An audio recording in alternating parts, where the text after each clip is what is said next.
Hello, good morning everyone. Happy Sunday. Today is my rest day and I just want to give a quick update since today is the fourth day that we're using the products from Try and Review. We have the Nivea Extra Bright Radiant and Smooth Body Serum and Nivea Extra Bright Radiant and Smooth Body Lotion. And let me show you guys. This is the body serum. This is the consistency of the product. Actually, before I received these products, I was using body oil.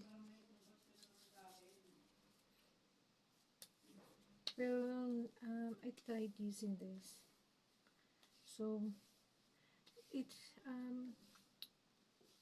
parang the same yung effect niya using the body oil.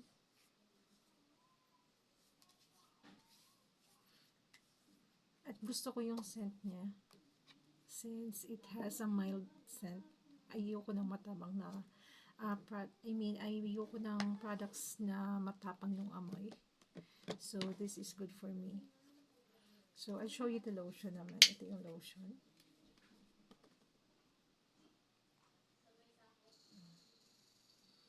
Ayan siya.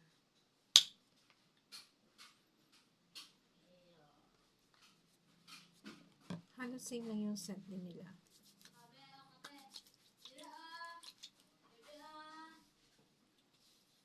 And after 4 days of using this, nanonotice ko yung improvement ng skin ko. Actually, it compare nung di pa ako gumamit itong products. So, mas naglalighten yung skin. Tsaka mas smoother siya. Actually, hindi ako fan ng body lotion. Kasi most lotion na na-try ko, greasy. Eh, alam mo naman pag nagpumabiyahe ka, nagko-commute. So, malagkit sa balat. But this one, okay lang sa akin siya. It's parang same lang pag gumagamit ako ng body oil. Kasi mabilis siyang ma-absorb ng skin. Ayan.